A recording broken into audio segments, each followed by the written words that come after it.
언니들과 함께 책과 영화를 얘기하는 언니들의 북신의 살롱 조감독입니다. 안녕하세요, 셜록입니다. 셜록님, 네. 저희 2주년 아, 꽉 채웠습니다. 팟캐를 시작한 지 2주년이 됐고요. 저희 네. 그래서 지지난 시간부터 저희가 댓글을 달아달라, 2주년 응원 댓글을 달아달라 말씀을 맞아요. 드렸는데 네. 굉장히 많은 언니들이, 오빠들도 있을까요? 있는 것 같아요. 감독님이 선물을 거셨더니 정말 미친 듯이 달려오더라고요. 네, 제가 커피 쿠폰 드리겠다고 했는데 많은 글이 올라왔습니다. 좀 맞아요. 읽어주시겠어요? 저는 미스 꽁님의 글을 소개해드릴게요, 댓글을. 자, 2주년 축하드립니다. 친구 소개로 작년에 언니들의 방송을 처음 접하고 이제는 제가 가장 즐겨 듣는 팟캐 중 하나가 되었습니다. 출퇴근길 저희 스트레스를 날려주는 편안한 카리스마의 조감독님과 매력적이고 긍정적 에너지가 넘치는 셜록님을 이제 제 베프 같은 존재랍니다. 바이브 넘치고 재미있는 방송 오래오래 해주세요. 와, 미스국님. 이분 저희 아는 분 같아요. 우리 카리스마 있고 긍정적인 거 어떻게 알았지? 알아? 우리 얼굴을 봤나? 그러니까. 그래. 근데 이분 저번에도 저희 한번 글 남겨주신 것 같아요, 미스콩님. 그쵸? 네, 맞아요. 소개받아서. 네, 전에도 남겨주셨고, 그리고 상큼님 2주년 너무 축하합니다. 시간 정말 빠르네요. 락 언니를 통해서 너무 재미있는 방송을 알게 됐고, 또 정말 멋진 많은 언니들을 접하며 저도 더 멋진 사람이 돼야겠다 항상 자극받고 있습니다. 두 분 모두 건강관리 잘해서 20주년까지 쭉쭉 가주세요. 고마워요. 아, 또 9963233님. 방송 잘 듣고 있어서요. 생활의 활기가 돼서 너무 좋네요. 야. 환갑까지는 욕심이지요. 아니에요. 할 수 있어요. 할 수 있어요. 네. 어쨌든 너무 좋고요. 미움받는 용기책도 좋던데 이것도 리뷰 부탁드리면서. 네, 저 이거 읽었습니다. 네, 저도 읽었습니다. 될지 모르겠지만 좋은 방송 더욱더 장수하시길 응원합니다. 와, 파이팅! 감사합니다. 감사합니다.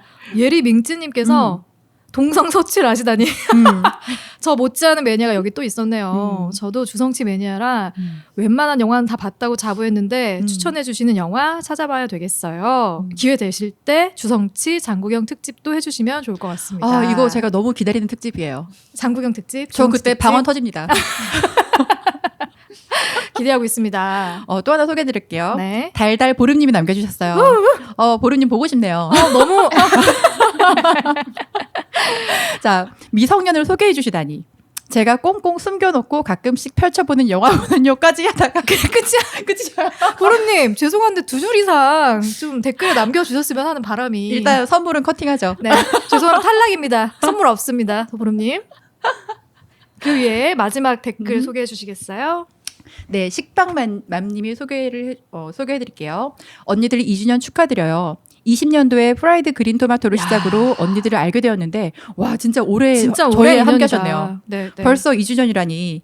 그 사이에 언니들 말씀처럼 언니들의 합도 좋아졌고 저 또한 언니들 덕분에 예전이면 그냥 지나쳤을 다양한 책과 영화를 접하게 되었어요. 덕분에 관계나 삶을 바라보는 방식이 예전에 비해선 정말 많이 넓어진 것 같아요. 특히 제가 너무 좋아하는 어린이라는 세계가 2주년 도서로 선정돼서 더 기쁘네요. 저도 너무 기쁩니다. 저 혼자 듣기 아까워서 친한 동료들에게도 추천해 줬는데 이제는 제게 먼저 이번에 올라온 어떤 편이 좋았냐고 미리 추천해 주셔요. 언니들을 만나고 제 삶이 정말 재밌어졌어요. 일하면서 듣는데 오늘은 뭐가 올라올까 기대되고 또 요즘에는 책과 영화를 읽고 기록하기도 시작했답니다. 이제는 제가 먼저 영화를 보고 이거 언니들 중 어떤 언니분이 좋아하실 것 같은데 나름 상상을 하기도 하고요. 언니들과 보낸 2주년 너무 행복하고요. 앞으로 더 오래오래 함께해 주세요. 언니들 사랑합니다. 어머, 감사합니다. 와, 식빵맘님. 정말 이렇게 진심을 담아서 저 댓글 지금 남겨주셨어요. 눈물이 앞을 가려가지고 지금 방송을 못 하겠어요. 너무 좋아요, 진짜. 네, 이런 아름다운 댓글, 응원 댓글 네. 저희 5월 마지막 날까지 받고 있으니까요. 맞아요. 달아주시면은 제가 커피 쿠폰 선물 드리도록 하겠습니다. 계속해서 응원해주세요. 와, 오늘은 제가 셀럽을 한번 모셨어요. 저 오늘 사실 너무 안타까워요. 왜요?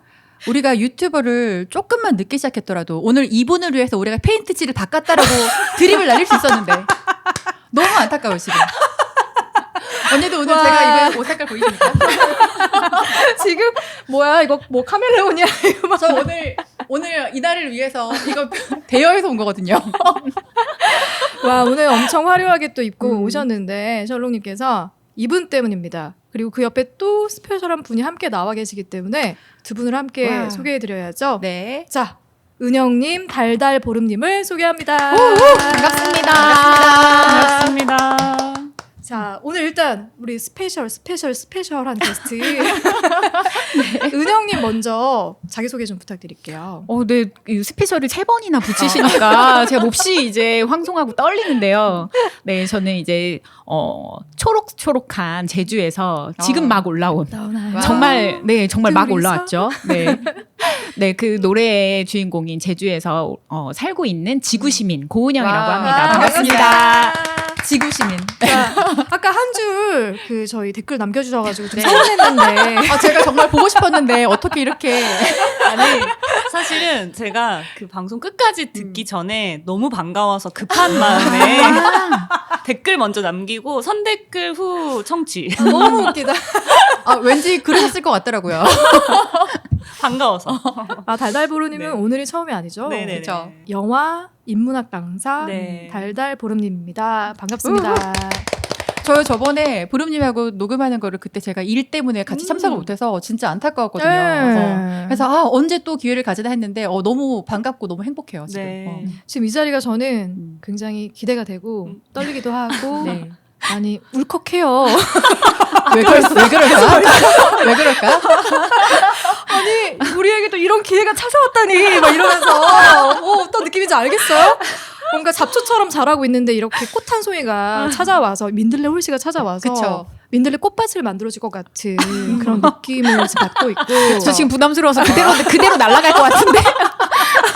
다른 동네로 이제 근데 오늘 달달보름님을 모신 이유가 두 분이 특별한 또 사이이시잖아요. 네. 네. 뭔가 어감이 이상하네요. 특별한 얘기 그러니까. 스페셜한 관계이시잖아요. 네. 대신 소개를 좀 해주시면 좋을 것 같아요. 어떻게 인연이 네. 되셨는지. 네, 저희는 영화 모임에서 만났어요. 제가 영화 모임 리딩하고 있는 게 있는데 거기에 참여를 같이 해주시고 거기서 속 얘기를 워낙 많이 하다 보니까 거의 뭐 단기간에 소울메이트가 된 그런 멤버들이 몇 명 있습니다. 근데 저도 이렇게 대단한 분인지 몰랐거든요. 왜냐면 제 모임에 이런 분이 올 리가 없다. 라고 생각했다가 말씀하시는 거 들어보니까 뭔가 영화에 나오셨다는 얘기를 하셔서 그러면 과연 뭘까 하고 그 영화도 봤는데 진짜 대단한 분이시더라고요. 진짜 대단한 네. 분이시더라고요. 네, 그래서 제가 이 언니들의 북신의 살롱이 좀 더 잘 됐으면 하는 마음에 와 소개를 해주셨어요. 서울에 올라온다고 하셔서 냉큼 제가 그래서 보름님한테 랍스타 사기로 정말요? 제가 이거 녹음해 놓겠습니다. 약속을 드렸고 그래서 오늘 저희 또 살롱 역사상 최초로 셀럽이 참여해 주셨기 때문에 진짜 그대로 나가야 될 것 같은. 너무 기대를 하고 있습니다. 저희 유튜브로도 녹화해서 올리고 있으니까요. 네. 만약에 은영님의 모습이 네. 궁금하신 분들은 사실 실물이 100만 배 정도 더 아름답지만 그래도 저는 감안해서 깜짝 놀랐잖아요. 왜요? 저희 미리 말해도 되나? 출연해주신 그 영화 청춘선거에서 제가 뵙고서 제가 가진 이미지가 있었는데 실물이 한 1000배 나세요. 실물이 그쵸 한 1000만 배 정도 한 더, 포스가 장난 아니에요. 예, 아름다우시다는 걸 미리 말씀드립니다, 여러분. 어머, 이거 약간 1000만 뷰 가야 될 거 아니에요. 이렇게 스페셜하게 계속 얘기를 해주시다니. 그랬으면. 네. 오늘 이번 주는 은영님이 선정한 인생책이라고 표현을 할게요. 네, 인생책으로 이야기를 나눌 거고요. 다음 주는 인생 영화라고 표현을 하기보다는 인생이 담긴 은영님의 그쵸. 인생이 담긴 영화로 음. 저희가 한 시간을 꽉 채울 예정입니다. 네. 오늘 은영님이 선정해 주신 책은 어떤 책이죠? 네, 정혜선 작가님의 나의 덴마크 선생님이라는 책이에요.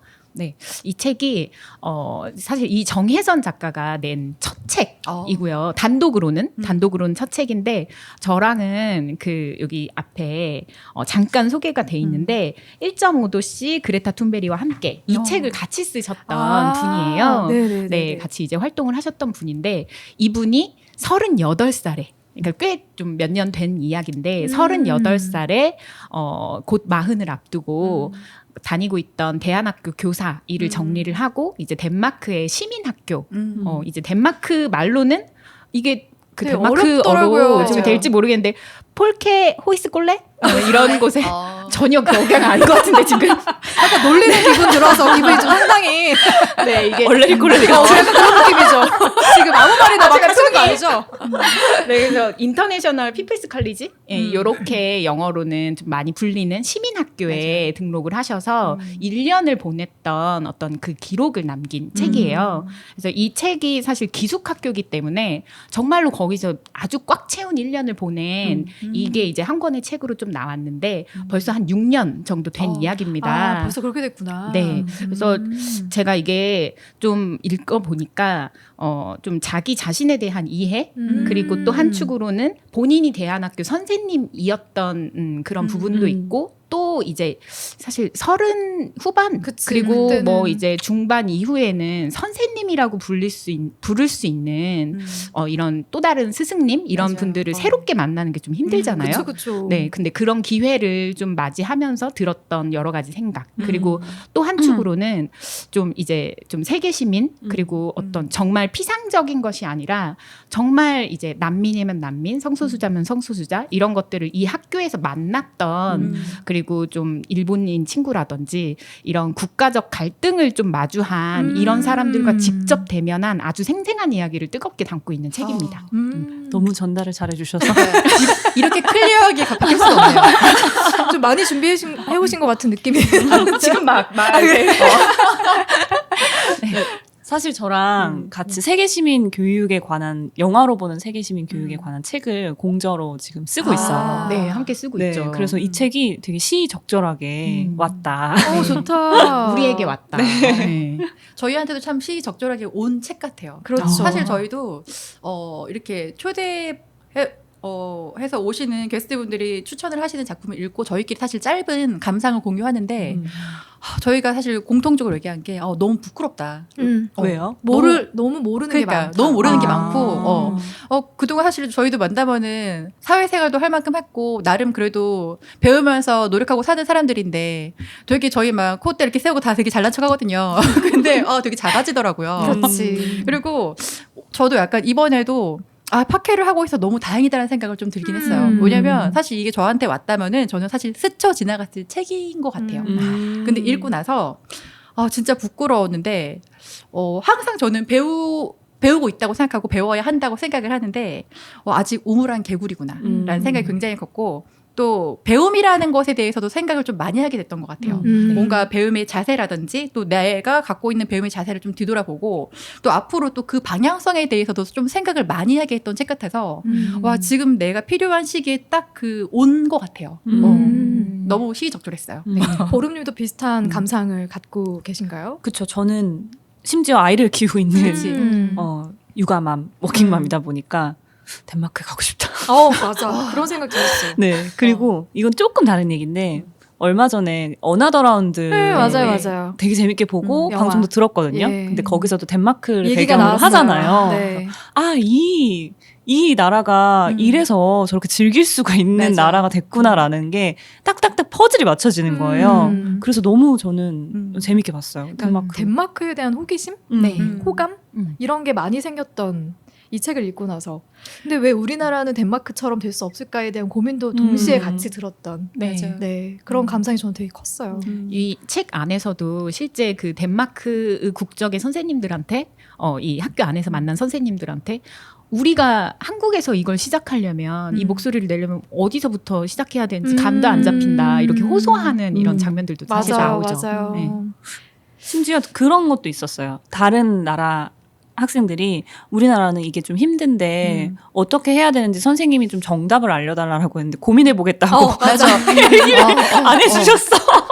너무 좋지 않았어요? 이런 자유로운 분위기가 너무 좋아, 진짜. 그 뭐지? 글이 끝난 건가? 고민해보겠다 하고 끝이더라고요. 그게 어떤 느낌이냐면은 선생은 이래야 돼. 맞아요. 더 많이 알아야 되고 내가 더 많이 고민했다. 막 이런 거를 의시되지 않아도 되는 분위기, 네, 그냥 네. 그대로 존중받는 네. 분위기 이런 게 너무 맞아요. 좋았어요. 그래서 저도 이게 덴마크만의 이런 분위기일까 해서 찾아보니까 확실히 복지 정책이 잘 갖춰져 있는 이런 북유럽 국가들은 또 전반적인 이런 기조를 가져가고 있더라고요. 네. 그래서 뭔가 우리도 이런 정책이 좀 나와서 사람들이 그러니까 사실 저희는 지금 아까 말씀하신 것처럼 어떤 책임이라는 거 우리가 항상 가져가려는 맞아. 것처럼 이렇게 진화가 된 민족 같아요. 왜 그런 걸까요? 그러니까요. 이제 여기 책에서도 정말 여러 번 나오죠. 네. 한국인들이 너무 강박적으로 맞아요. 살아가고 있고 그거를 경쟁심. 내려놓느라고 한국인 학생들은 여기 등록한 다음에 들어가서 한동안 내려놓는 그런 거에 되게 열중을 한다는 그런 표현들이 하지만 많은데 다시 돌아왔을 때 맞아요. 아 그건 좀 씁쓸했어. 책의 저희 끝에서도 후기 보고 사실 좀 가슴이 그쵸. 아프더라고요. 아 진짜 네. 이게 나만 바뀐다고 되는 게 아니라는 맞아요. 거. 네. 그것도 큰 거죠. 그래서 저희가 자연스럽게 감상까지 좀 나누긴 했는데 저는 작가님이 되게 궁금하더라고요. 네. 혹시 작가님하고 친분 있으니까 어떤 분인지 좀 소개해 주실 수 있어요? 네, 이제 이 책에서도 나오지만 아까 짧게 이야기 드렸는데 사실 뭐 질풍노도의 20대를 보내시다가 지리산 그 실상사 작은 학교라는 대안학교가 있어요. 여기 뭐 나름대로 국내에서 이제 유명한 대안학교 중에 한 군데인데 이쪽에서 아예 이제 전담으로 담임까지 하는 이런 교사 생활을 하셨다가 이게 좀 어느 순간에 힘이 붙이셔서 이렇게 그 정리를 하시고 덴마크에 가시게 된 이런 것들이 이제 책에서도 나오는데 저랑은 알게 된 게 사실 이 책에서는 겪게 된 게 2016년도의 그렇더라고요. 일이잖아요. 네. 2016년도에 1년을 기록한 책인데 저랑 인연을 맺은 건 19년, 2020년 요렇게 그 한 1년여간의 활동이 겹치는 기간이 있었어요. 저는 이제 아까 전에 이제 스페셜 3번 이야기 나왔을 때 사실 말씀 못 드렸는데 제가 뭐 이제 환경운동 관련 네. 이런 활동을 한다거나 정치 잠깐 해본 여자거든요. 정치해본 여자입니다. 네, 그 기간이 좀 겹쳤었어요. 그래서 그 아까 전에 이제 그 함께 쓴 책도 있다라고 말씀드렸는데 기후 위기 관련 활동을 좀 같이 했었어요. 같이 했었고 책도 좀 쓴 인연이 있지만 작년 말에 사실 이 책을 알게 된 게 그냥 뭐 어떤 연락을 갑자기 받아서 이런 게 아니라 제가 작년 좀 길게 이야기 드려도 되죠. 작년 말에 그동안 제가 1년이 넘게 활동을 좀 쉬고 있었거든요. 개인적으로 붙이는 일들이 너무 많아서. 근데 작년 말에 이제 전화를 드렸어요. 네, 정말 오랜만에 전화를 드려서 사과를 드렸어요. 왜냐하면 기후위기 관련해서 뭐 여러 번 이 그 팟캐에서도 그 살롱에서도 유사한 이야기들을 좀 많이 다루셨던 걸로 아는데 사실 정책 전문가들이 있고 위기입니다 여러분 하는 혁명가들이 있고 그래도 여러분 내일을 바라보면서 갑시다라는 희망 고문가들이 있어요. 돈 누값, 돈 누값.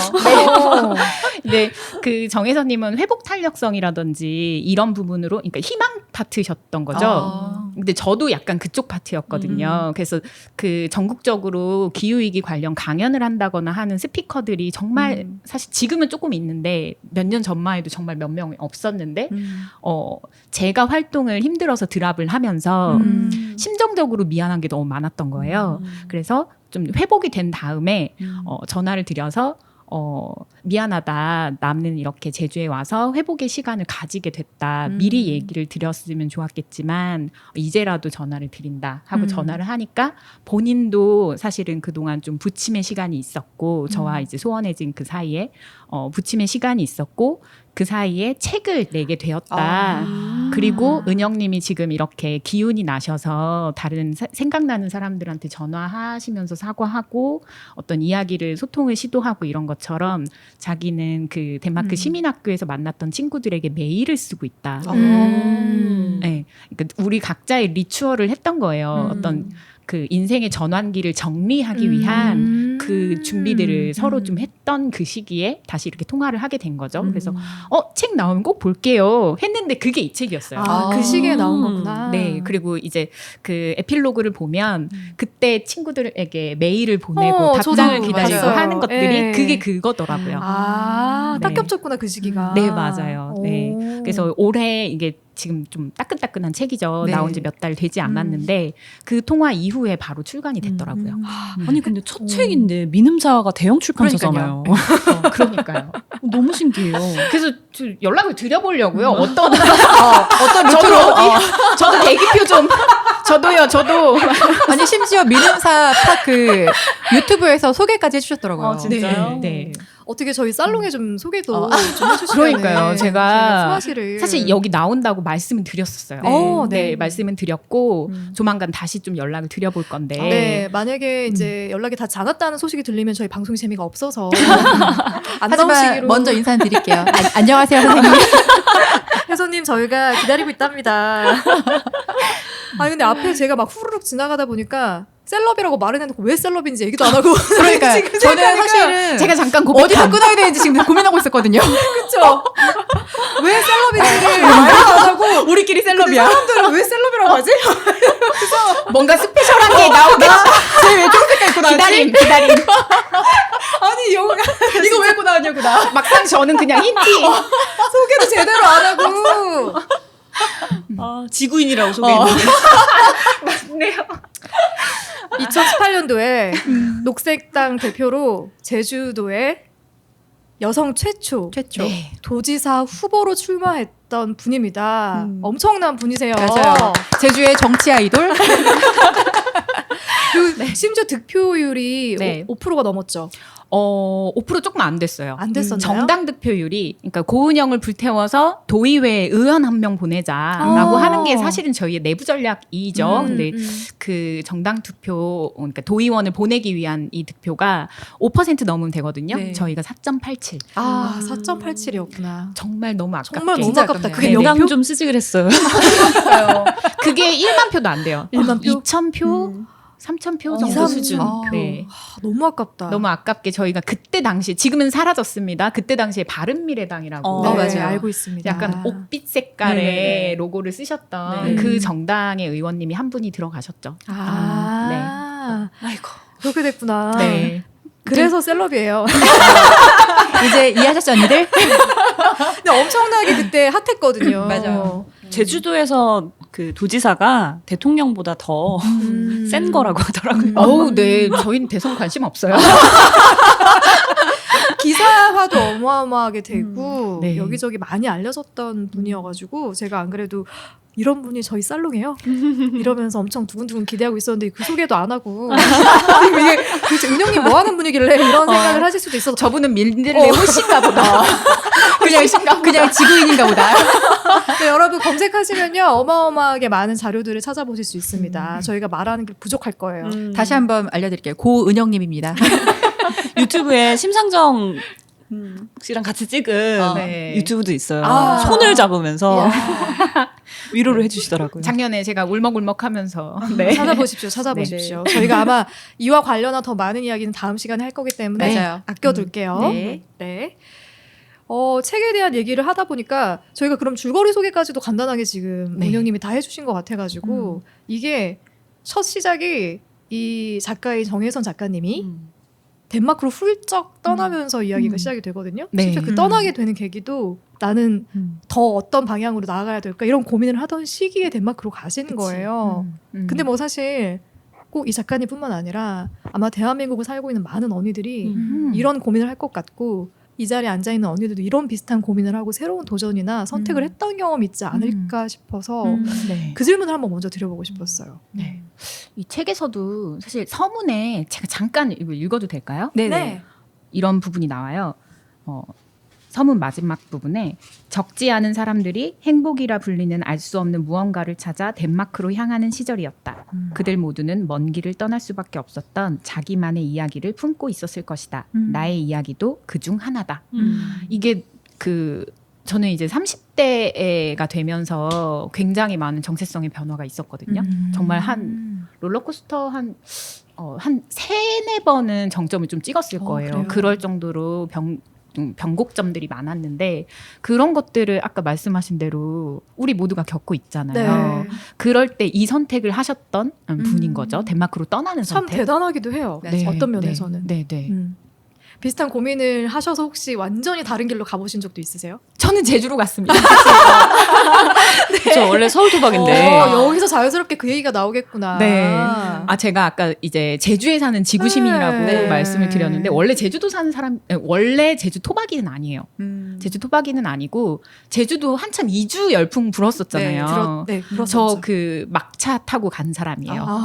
이제 12년부터 불었는데 14년 말 정도 때 갔어요. 그래서 지금 이주 이제 만 8년이 넘었거든요. 근데 그 제주도로 간 건 정말 명확하게 더 이상 그러니까 서울이라고 하는 건 어떤 저한테는 이런 메트로시티 혹은 이 아주 자본주의의 첨단을 걷고 있는 이 도시로부터 이런 좀 상징적인 게 저한테 서울인데 아무튼 고향이 아니라 저한테는 일터이기도 했고 되게 다양한 복잡다단한 이런 마음인데 그 서울을 버리고 나는 내가 삶을 경영하고 개척할 거야. 내가 원하는 선택을 하면서 이제부터는 살아갈 거야. 나는 나로서 살 거야.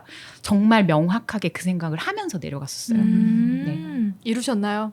이루고 있습니다. 야, 현재 진행이네요. 진일보한 삶을 살고 네, 계시네.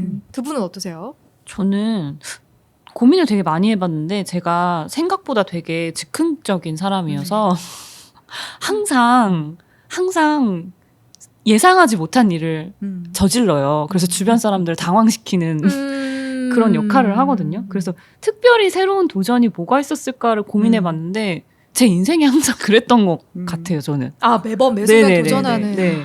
그래서 대단한 분이시네. 아니 이게 특별한 게 아닌 게 저는 그게 재밌어서 했던 거거든요.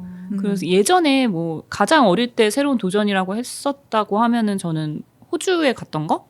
그 비행기를 처음 타보는 어린아이가 큰 20kg 넘는 이민 가방을 들고 처음으로 비행기를 타고 호주에 떨어졌던 거.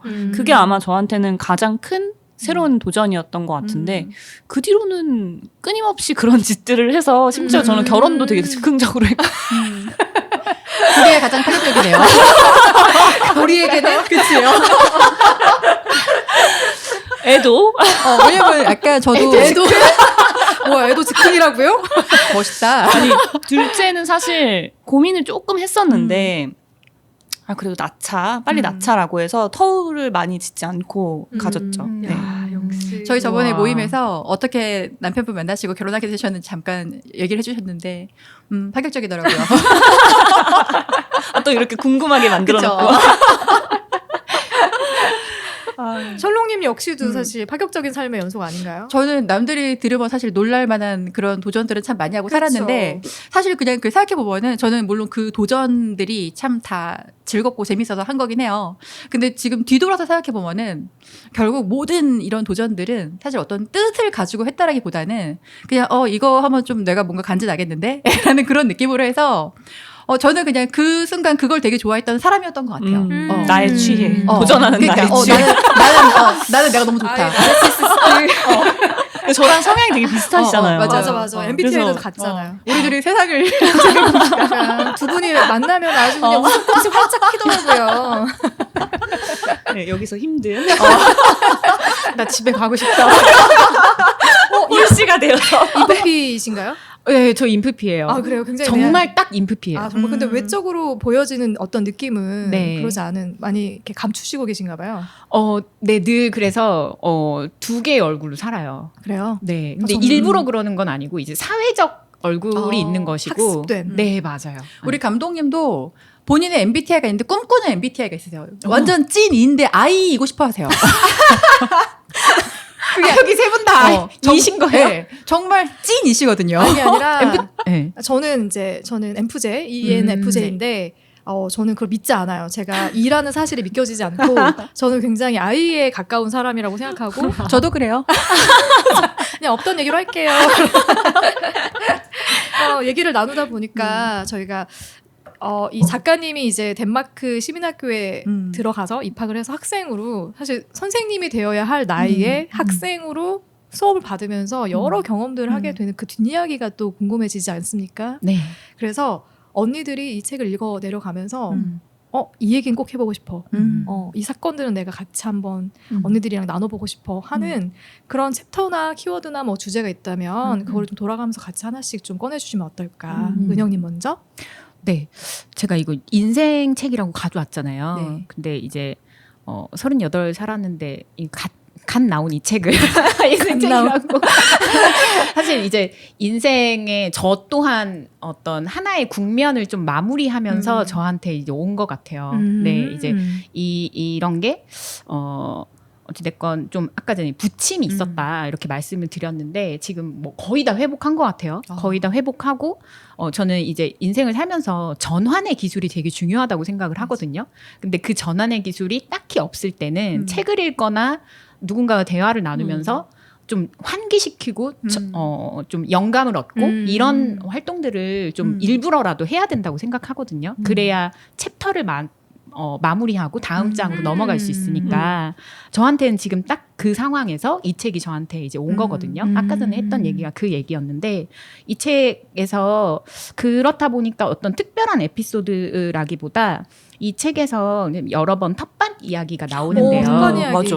인상적이었어. 네, 이제 책의 한 그 거의 전반부에 걸쳐서 조금씩 그 텃밭이 어떻게 가꿔졌고 어떻게 무엇을 기르며 그리고 뭐 시간이 지나서 이것의 수확을 또 누가 누리게 되는지 이런 것들이 천천히 이제 기술이 되는데 보면은 뭐 봄 학기 때 보통 이 시민학교에는 몇 주차 이렇게 머무는 사람도 있고 보통은 한 학기만 머문다고 해요. 그렇다고 하더라고요. 네, 근데 이 정혜선 작가님은 2학기, 그러니까 1년을 풀로 이제 머문 케이스였고 특별한 좀 이런 케이스였고, 근데 1학기 때 친구들하고 같이 텃밭을 읽었는데 수학의 기쁨은 2학기에. 네, 2학기 친구들과 누리게 되는 거예요. 그렇지. 주스 뭐 만들어 먹고 뭐 맛있는 거 이렇게 해 먹고 그러면서 거기에서 어떤 그런 것들을 받아들이는 1학기 때 친구들의 어떤 이런 태도나 그리고 그것에 대해서 이야기하는 선생님의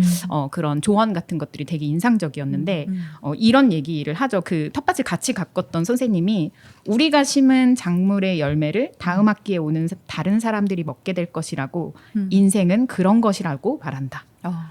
그래서 제가 이제 이 전환기에서 제가 한 2년 동안 너무 억울한 거예요.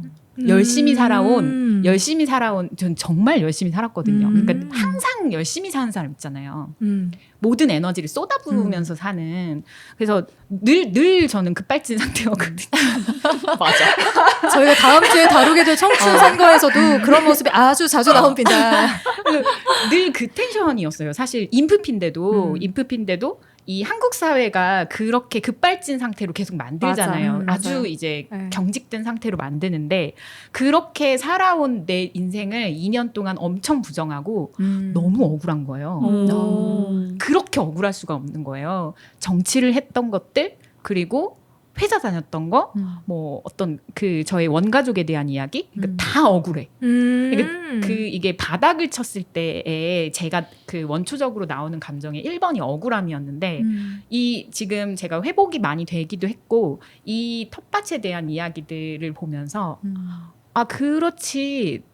내가 그렇게 열심히 했던 모든 것들이 내가 다 모든 과실을 누리지 않아도 괜찮아. 왜냐하면 내가 했던 것도 누군가가 깔아놓은 것들, 누군가가 먼저 선행했던 그렇지. 것들의 여파로 내가 맞아. 이 자리에 있는 거고 이런 활동들을 했던 거고 이어받았던 거잖아. 라는 그런 받아들이게 되더라고요. 네, 그래서 이런 그 텃밭에 대한 이야기가 나올 때마다 이렇게 저도 이제 계속 명상하듯이 약간 내려놓게 되는 그런 것들을 좀 느끼게 됐어요. 뭐 물론 인상 깊은 에피소드들이나 사건 같은 것도 많지만 전 텃밭이 좀 마음에 들었습니다. 지금은 제주도에서 술 드시고 저 맨날 술 마셔요. 그리고 뭘 그렇게 맨날 과일을 깎고 뭘 담그세요. 저도 텃밭 되게 좋았던 게 그 포인트가 가장 좋긴 했거든요. 당장 나의 노력이 나에게 돌아오진 않지만 그 다음 세대에게로 돌아간다라는 그런 어떤 메시지를 읽을 수 있는 것도 좋았고 텃밭을 가꾸는 데 있어서의 나라별의 어떤 또 태도. 맞아. 이게 너무 진짜 제가 혜선님이랑 똑같거든요. 네. 나는 그날 가면 예를 들면 눈에 보이는 것들을 다 끝내고 와야지 직성이 풀리는 이게 한국인들의 특성일 수도 있을 것 같아요. 근데 덴마크인들은 혹은 뭐 유럽인들은 세워라 내워라 그냥 내가 내 마음과 몸이 움직이는 정도로만 하고 그날 뭐가 안 끝나도 그냥 거기서 스탑. 맞아. 맞아. 그 과정들도 저는 너무 좋았어요. 맞아. 어. 저 예전에 호주에 있을 때 제가 아르바이트를 백화점에서 했었거든요. 근데 거기서 처음에는 한국인 사장님 밑에서 일을 하다가 그분이랑 계약이 끝나서 다른 알바를 찾았는데 제 바로 앞에 있던 친구가 홍콩 이주민이었어요. 근데 자기 이모가 밑에 층에서 가게 하는데 너 거기 가서 알바 해볼래? 소개시켜줘서 가서 일을 하게 된 거예요. 근데 한국인 처음으로 고용을 했대요. 제가 일을 너무 잘하는 거예요. 그러니까 대한민국 네. 국민들이 이렇다고요. 그래서 근데 저도 그때 뭐에 씌었는지 옆에서 놀고 있는 태국 애들 뭐 일 안 하는 인도 애들이 그렇게 꼴 보기가 싫은 거예요. 쟤네는 왜 일을 안 찍는 거야? 코리안. 노예 근성이잖아요. 이거 노예 근성. 그러니까.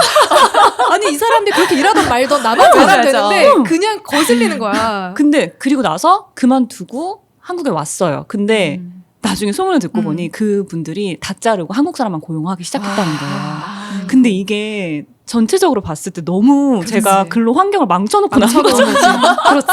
그렇지. 그럴 수도 있는 거지. 네. 그래서 그때 좀 지나고 나서 저를 객관적으로 다시 한번 바라보니까 내가 그때 그러면 안 되는 거였다. 그때 그런 조급한 마음, 경쟁의식 이런 거 가지면 안 되는 거였다라는 게 이제서야 조금 보이기 시작하더라고요. 아, 근데 이게 안 고쳐지더라고요. 그렇긴 해요. 그러니까는 저도 사실 그런 순간들이 있었는데 외국에서 살아보셨으니까. 네.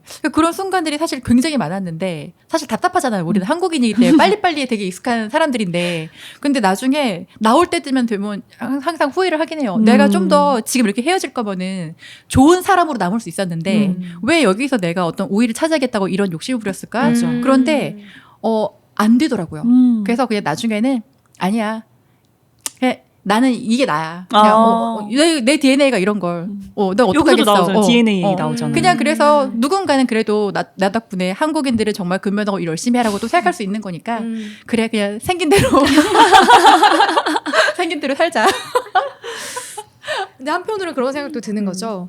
이게 이제 내가 오늘 얼마만큼의 수확을 하느냐에 목표를 두는 게 아니라 이 행위 자체를 즐기어야 그래야 이게 당장 나한테 어떤 몫이 돌아오지 않더라도 다음에 이게 다른 세대에게 가더라도 나의 마음이 더 충만해질 수 있다라는. 맞아. 그러니까 그래서 과정이 굉장히 중요하다라는. 어느 순간 내가 막 목표를 가지고 막 으쌰으쌰 해가지고 미친 듯이 막 뭔가를 해내다 가도 이게 어느 순간 근데 이렇게 해가지고 뭘 얻으려고 하는 거지? 이런 현타가 올 때가 분명히 있거든요. 맞아. 저는 혜선님도 순간순간 그런 현타가 왔을 거라고 생각해요. 네. 뭘 위해서 내가 이렇게 하는 거지? 이런 생각들. 초반에 가서 공부 엄청 열심히 하시잖아요.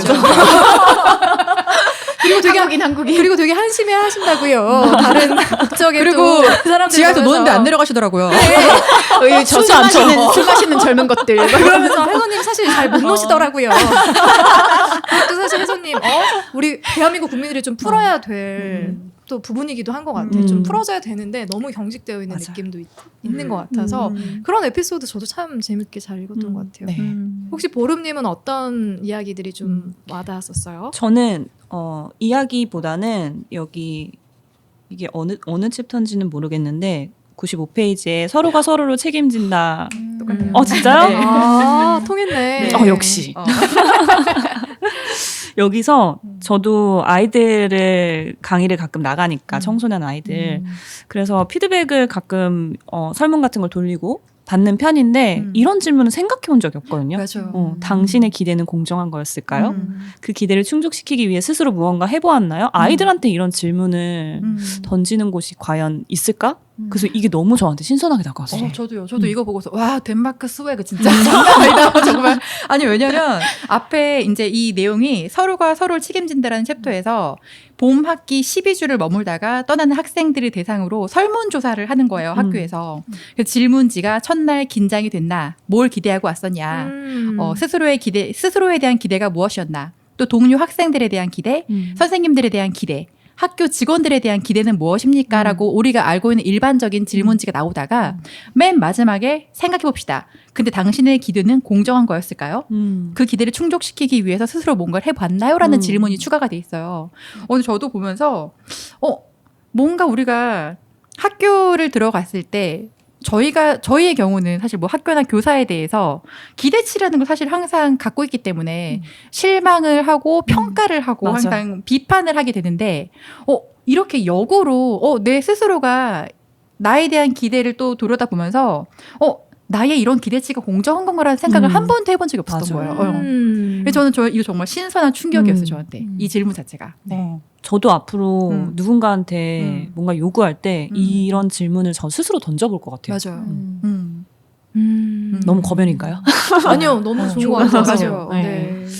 결국엔 그 시소 같은 걸로 생각해 보면 학생이라고 해서 일방적 수혜자나 이런 걸로 위치시키는 게 아니라 어찌됐건 주거니 받거니 하는 같은 좀 이제 같이 시소타는 주체다. 결국엔 이런 것들이 좀 녹여져 있는 질문인 것 같아요. 맞아요. 책임의식을 굉장히 크게 훈련시키는 질문이라고 생각이 돼서 나중에 우리 아이들에게도 지속적으로 이런 질문을 좀 해봐야겠다. 근데 그게 정말 공정했니? 근데 정말 중요한 질문 같아요. 근데 이런 거를 사실 좀 저도 이제 이 챕터하고 197페이지에 보면은 동네 중학교를 방문하다라는 챕터가 있어요. 전 이 챕터가 정말 좋았던 게 네. 저희도 이제 사실 이 녹음 전에 요즘 아이들에 대해서 얘기했었죠. 얘기를 살짝 네. 나눴지만 과연 우리는 우리의 10대들하고 과연 이런 대화를 나눌 수 있는 그러니까 그 아이들의 기준이 아니라 성인인 우리가 그 아이들을 바라볼 때 그냥 아이로만 바라보는 게 아닌가? 그러니까 이런 질문을 준비가 우리가 돼 있다라는 사실 생각을 좀 해보긴 해요. 근데 이 챕터에서 나온 내용이 이 학교에서 주기적으로 중학교에 방문을 해서 얘기를 하는 거예요. 근데 보면은 중학생 친구들이 덴마크에서 성소수자의 인권이 보장되며 법적으로 완전히 평등하다고 애들이 말을 해준대요. 중학생 충격적이야. 애들이 그리고 이제 덴마크에서 쪽지를 하나 펴보니까 덴마크에서 세금으로 무상 제공되는 것들이라고 딱 적혀 있는데 덴마크가 또 북유럽 국가들은 세금의 절반을 또 이제 복지 비용 내잖아요, 세금으로. 그래서 자기가 무료로 공부할 수 있고 치료받을 수 있다라는 거를 아이들이 설명해 준대요. 너무 멋있다. 진짜 멋있는 나라야. 그리고 또 충격적이었던 거는 언젠가 어떤 IPC를 방문했던 한 학생이 자기는 돈을 많이 버는 자기 아버지가 세금 많이 내는 걸 자랑스러워한대요. 솔직히 우리 이건희 회장님 11조 세금 낼 때 내 돈 아니지만 얼마나 사실은 진짜 정말 아깝겠다. 진짜 이렇게 생각했었는데요. 정말요? 이건희에게 공감.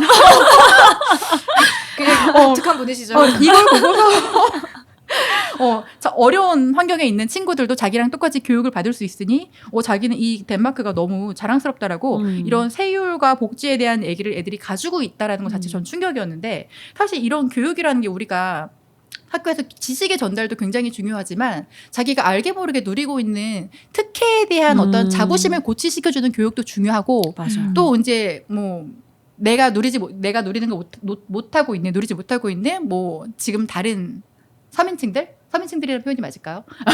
네, 서민이죠. 네, 그쵸. 대중. 맞습니다. 혹은 대중. 대중들 그리고 이제 다음 세대를 위해서도 내가 해야 되는 책임과 의무나 권리 같은 걸 교육을 시키는 게 진짜 중요한데 여기서는 그게 너무 자연스럽게 중학생들도 이걸 인지를 하고 있는 거 보고서 우리가 앞으로 가야 될 길이 무엇인가가 참 저는 되게 숙제처럼 남는 것 같은 거예요. 네. 그래서 한편으로는 좀 씁쓸하기도 했어요. 저는 텃밭이랑 텃밭에서 아까 전에 지금 내가 씨앗을 심은 거를 가을에 온 사람이 먹는다라고 하는 네. 그런 감각이랑 이런 세금에 대한 부분이랑 이런 것들이 좀 지금 당장에 나누는 행위가 결국에는 전체적인 어떤 이런 공동체, 제가 공동체 단어를 안 쓰려고 했지만 좀 더 큰 범위에서 보면 우리 모두가 사실은 수혜자고 맞아요. 여기에서 좀 더 그러면 다음 세대 이렇게도 생각을 해볼 수 있고 하는 것들이 그 이게 아까 전에 우리가 강박을 살고 있는 것이 한국인의 정서라면 이들의 정서는 그 정서를 내포하고 있고 그러니까 계속 이제 작가가 그러한 것들을 목도할 때마다 충격을 받고 이런 기록을 남기게 되는 맞아. 거죠. 네. 맞아. 그런 게 막 곳곳에 이런 부분들이 좀 나와 있는데 그 저도 이 중학교 방문해서 중학생이 맞아요. 복지제도를 알고 있고 그리고 그게 너무 당연하고 우리는 투명하게 이렇게 하니까요 라고 얘기를 하는 게 너무 부럽다라고 맞아요. 생각을 어. 했습니다. 유토피아 같았어요. 저는 계속 읽으면서 그리고 이런 나라가 그쵸. 있다고? 정부에 대한 신뢰가 기본적으로 깔려 있으니까 맞아요. 정부에 대한 그게 신뢰. 큰 것 같거든요. 네. 네. 제가 사실 이 책 보면서 되게 접어놓은 데가 굉장히 많아요. 아니 저한테 겐톡을 주셨어요. 조 감독님, 조장님, 와 책 너무 좋아요. 이러면서 진짜요? 저한테. 왜냐면 너무 제가 크고 작게 와닿고 공감되는 포인트들이 너무 많아갖고 되게 많이 접어놨거든요. 근데 이제 좀 뒷부분에 가면 223페이지에 덴마크의 비결을 알려주세요부터 저 너무 좋았어요. 그쵸. 네. 그 뒤에 작은 모임을 조직해라. 너무 까지 좋아요. 사실 내용이 연결되는데 네, 좋아요. 사실 제가 이게 너무 줄 쳐놓은 데가 많아서 한 줄만 읽어주시겠어요? 한 줄만 읽기에는 흐름이 너무 커서 예를 들어 이거예요. 그냥 그러니까 각종 복지제도의 혜택과 그 바탕인 조세제도에 대해서 덴마크 사람들이 잘 알고 있다고 애들이 설명을 하고 나라 살림을 운영하는 정부를 신뢰하고 보호를 받고 있다고 느낀다라는 거예요. 국민들이. 이게 제일 중요한 거 아닌가요? 근데 그렇게 내용이 연결이 돼서 선생님에게 이제 물어보는 거죠. 너희의 비밀은 뭐냐? 비결이 뭐냐? 했더니 선생님이 생각해보고 알려줄게라는 것도 우리가 아까 언급했던 부분인데 그것도 사실 우리가 알고 있는 기존의 학교 교사라는 개념을 생각해보면 사실 굉장히 충격적인 반응이죠. 신선한 반응인 거죠. 그러고서 이제 나온 답변이 작은 모임을 조직해라라는 챕터에 이제 나와 있어요. 덴마크에선 작은 모임들이 굉장히 많아서 이렇게 각종 모임에 활발하게 참여를 하고 의견이 투명하게 지역의 정책에 반영이 된대요. 이런 사이트들도 있더라고요. 그래서 선생님이 하는 말씀이 함께 살기 위해서는 우리 서로 의지해야 돼. 서로를 믿어야 돼. 근데 또 밑에 나왔던 게 우린 싸움꾼이야. 불공평한 게 있으면 가만히 있지 않고 우린 조직을 만들어서 싸웠다. 너무 멋있는 것 같아. 진짜. 우리는 모두가 스스로 조직한다. 이게 민주주의의 기반이다라고 나와 있거든요. 정말 너무 크게 딱 맞은 느낌? 네. 저 여기서 이거 TMI라 편집하셔도 되는데 저희 TMI 너무 좋아요. 되게 넷플릭스에 지금도 네. 계약 체결된 상태인지는 모르겠는데 리타라는 그 지금 시즌 아마 3인가 4까지 나오고서 이제 마무리된 그게 있는데 덴마크의 공립학교의 여성 선생님에 대한 이야기예요. 네, 아이가 셋이 있고 이혼을 한 이런 싱글맘에 대한 이런 이야기인데 여기에 그러니까 그 덴마크에는 그냥 클럽 있죠, 동네. 그리고 뭐 학교 내에서 학부모들이 운영하는 거, 애들이 운영하는 거, 그게 어떤 단위든 간에 회사 내에서도 그렇고 온갖 클럽들, 여기서 얘기하는 모임들 이런 것들이 있는데 또 거기서 에피소드들은 이런 거예요.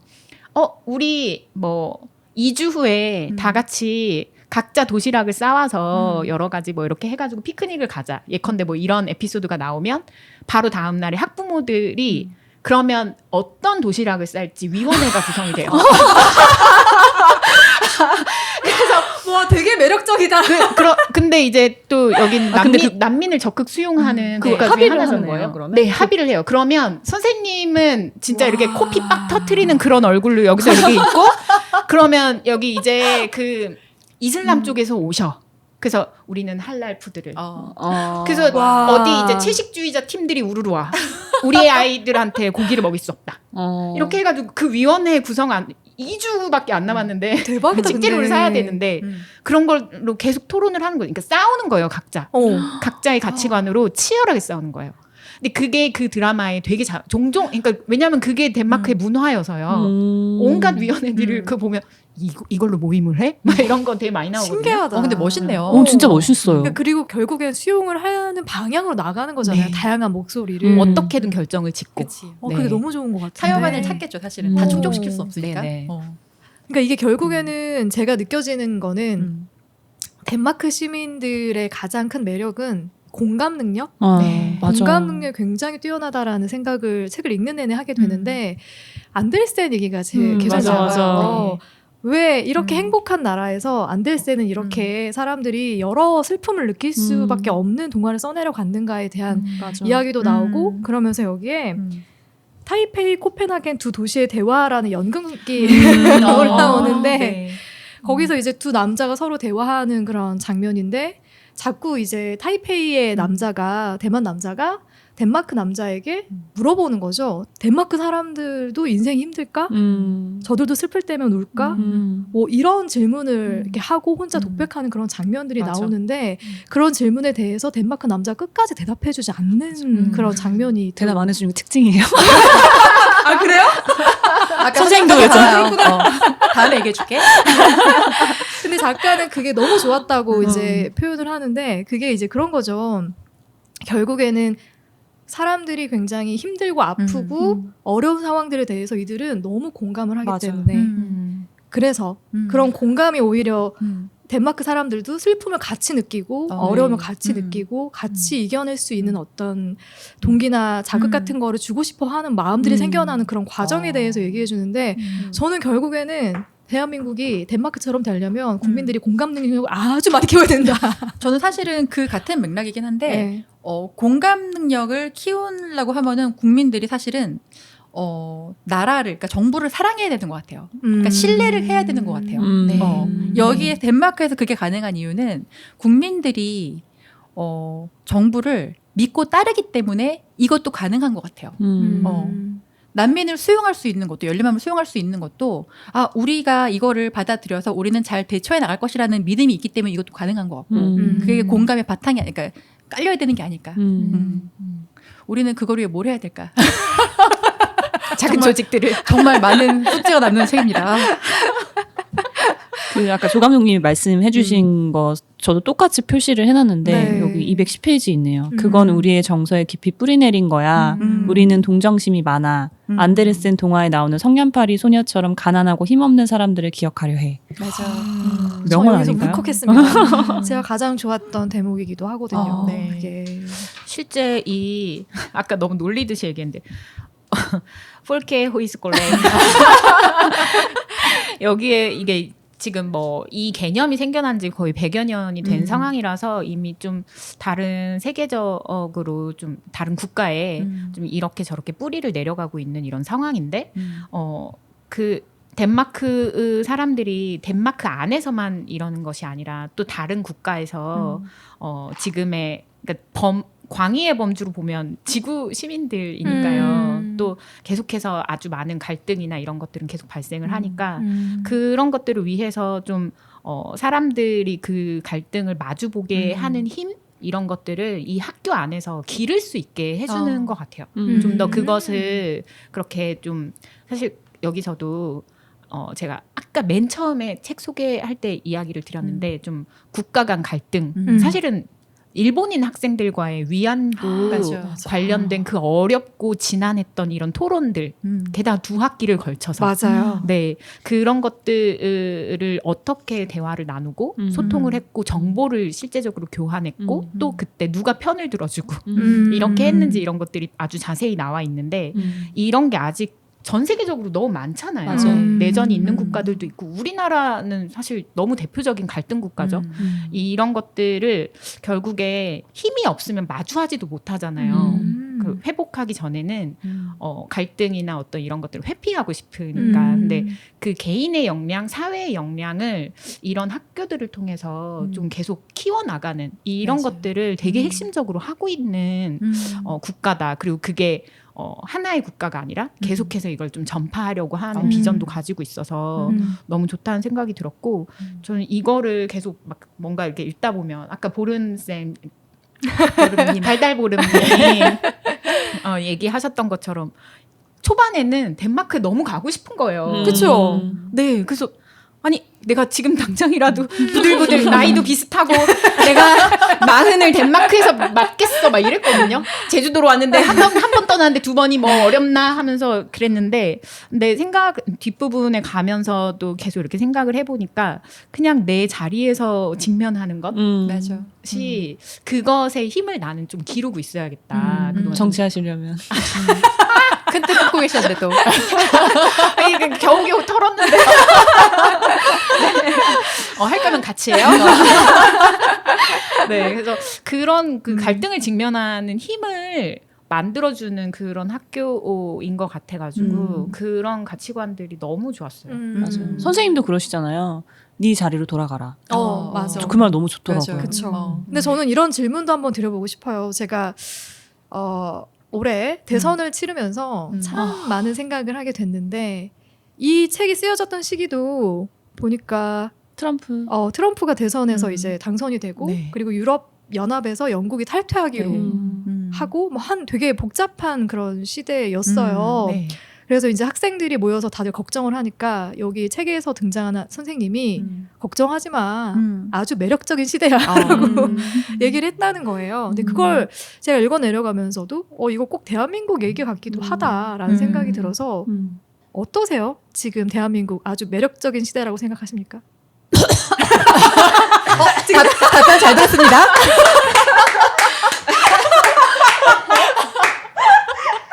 완벽한 답변이었어요. 대답하지 않았다. 우리 그 매력적인 시대를 조장하고 있는 그 이준석 네. 님이 우리 네. 은영님이랑 또 동갑이시거든요. 그렇군요. 친구야, 친구. 그렇군요. 네.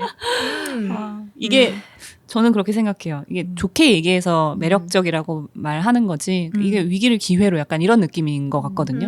근데 다양성이 지금 쏟아져 나오고 있는 시기는 맞는 것 같아요. 그래서 이게 갈등이 계속 수면 위로 올라오고 있는 맞아요. 거고, 제가 최근에 그 오찬호 교수님이라고 이런 인권 문제에 대해서 책 되게 많이 쓰시는 분의 인터뷰를 들었던 적이 있었는데, 그 분이 했던 말이 되게 인상 깊어서 기억에 남거든요. 뭐라 하셨냐면, 이 다양성 문제를 해결하는 거는 우리가 서로를 이해하고 배려하자는 감정적인 차원이 아니다.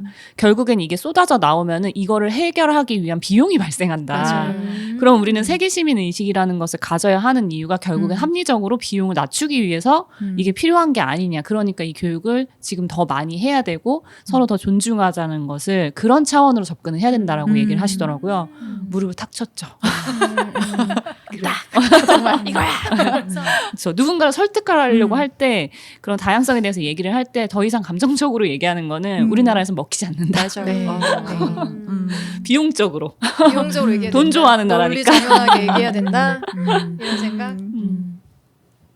그 지금 차별금지법 그쵸. 관련해서 계속 지금 단식 며칠째지 거의 30일 됐을 거예요. 네, 계속 이런 이야기들이 나오고 있고 말씀하신 대로 사실은 쏟아져 나오고 있는 거죠. 근데 그 기성 그 기득권 쪽에서 받지 않고 있는 어떤 이런 상황인데 이런 것뿐 아니라 어떤 기후 위기에 대한 이야기부터 뭐 지방자치나 뭐 이런 여러 가지 그런 부분들이 저는 매력적인 시대라기보다 그냥 터져 나오는 왜냐하면 이게 터져 나오는 게 자유로워서 터져 나오는 게 아니라 억압의 끝판왕을 달리고 있기 때문에 한계치. 네, 이게 그 민주노총이라든지 참 민주노총이나 혹은 좀 투쟁가들이 8글자 이야기를 항상 하는 게 있어요.